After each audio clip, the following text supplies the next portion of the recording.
ada di tengah-tengah kita, lebih utama dari segala sesuatu.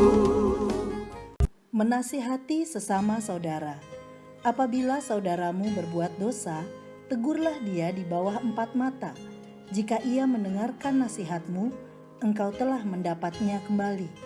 Matius 18 ayat 15. Sahabat Iktus yang dikasihi Tuhan, apa yang harus kita lakukan ketika kita melihat saudara kita melakukan dosa? Menegurnya, menasihati, hal yang tidak mudah. Seringkali tujuan kita benar, namun melakukannya dengan cara yang salah. Alhasil, saudara kita yang ditegur malah menjaga jarak dengan kita, atau bahkan justru makin menjadi-jadi melakukan dosanya. Menasihati dengan hikmat Kristus, dengan cara dan dalam waktu yang tepat, merupakan hal yang perlu kita persiapkan.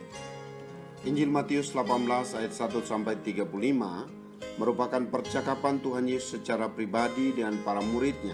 Jika dalam pasal 7 ayat 1-5 murid-murid dilarang untuk menghakimi, maka dalam pasal 18 ayat 15-20 ini mereka diperintahkan untuk menasihati sesama saudara. Karena menghakimi hanya menunjuk kesalahan dan tidak untuk membawa orang bertobat. Sedangkan menasihati membawa pada pertobatan. Ada hal-hal penting yang akan kita pelajari mengenai bagaimana menasihati sesama saudara. 1. Siapa yang dinasihati? Tuhan Yesus berbicara kepada murid-muridnya. Apabila saudaramu berbuat dosa, ayat 15. Kata saudara menunjuk pada saudara seiman. Yesus memberikan perumpamaan tentang domba yang hilang, ayat 12-14. Bapa di surga ingin supaya tidak ada satupun dari dombanya yang tersesat. Jadi yang dimaksud saudara adalah saudara seiman yang telah berbuat dosa atau mengabaikan ajaran Kristus. 2. Siapa yang menasihati? Siapakah yang layak untuk menasihati? Kata gantimu menunjuk pada murid, bukan berarti orang yang sempurna, namun ia hendaknya memiliki hubungan dekat dengan Tuhan Yesus dan yang hidup menurut firman-Nya.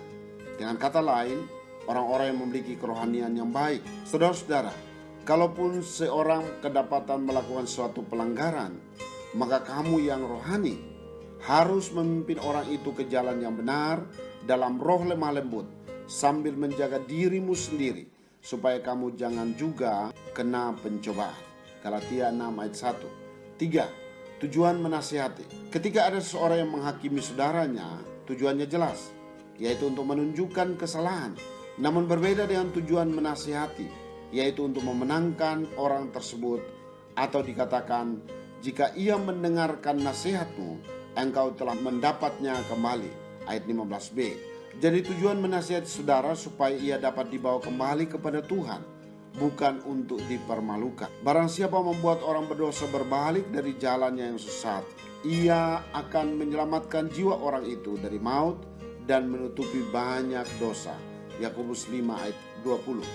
4. Bagaimana cara menasihati?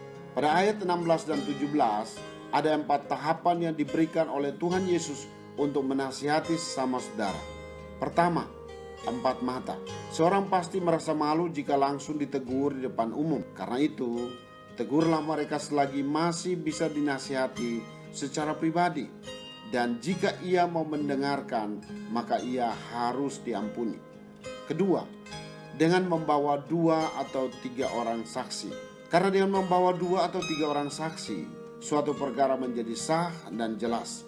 2 Korintus 13 ayat 1. Ketiga, sampaikan permasalahannya pada jemaat. Hal ini dilakukan jika tahap sebelumnya gagal.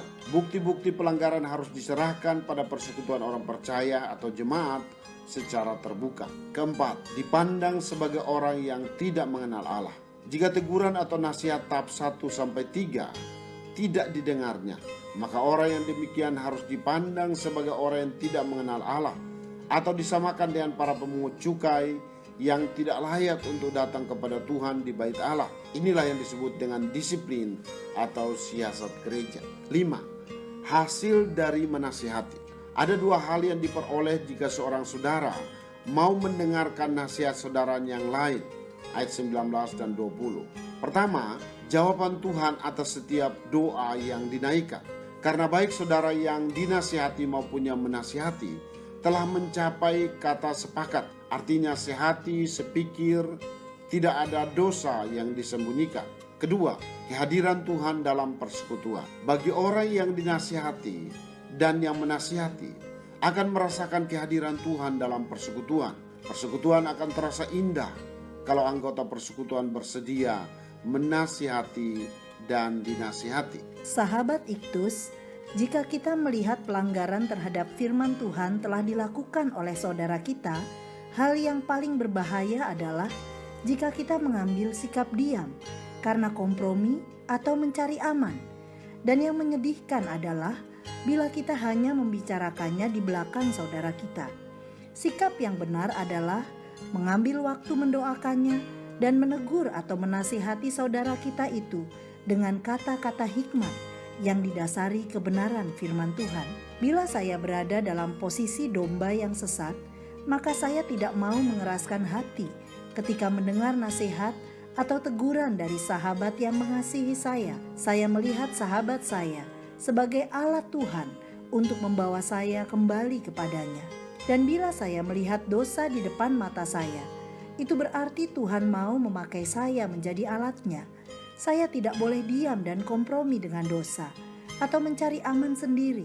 Langkah yang bijak adalah saya menegur dan menasihati dengan cara yang tepat, dengan tujuan pertobatan, dan bukan mempermalukannya di depan orang lain. Sahabat Iktus yang dikasihi Tuhan, saya berada di posisi mana saat ini? Apakah sebagai domba yang sesat ataukah seorang yang rohani? Bagaimana seharusnya cara saya menasihati saudara saya yang sedang tersesat? Apa yang akan terjadi jika saya menasihati dengan cara yang tepat? Tuhan Yesus, saya bukanlah orang yang sempurna, namun saya bersyukur karena Engkau mau memakai saya menjadi alat-Mu untuk menasihati saudara saya yang sedang tersesat. Nasihat yang penuh kasih dengan tujuan agar ia menyesali dosanya dan kembali ke jalan-Mu. Biarlah menjadi motivasi saya yang terdalam. Saya bersyukur karena jika saya menasihati dengan cara yang sesuai dengan firman-Mu, maka tidak ada lagi penghalang doa dalam persekutuan kami, dan terlebih Engkau hadir dan memberikan damai sejahtera bagi kami. Kerinduan saya, kasih-Mu di antara kami akan terpancar kepada mereka yang belum mengenal-Mu, Yesus. Amin. Menasihati bukan hanya menunjuk kesalahan, tetapi menuntun pada kebenaran. Kristus ada di tengah-tengah kita, lebih utama dari segala sesuatu. Kristuslah yang harus ku beritakan hingga datang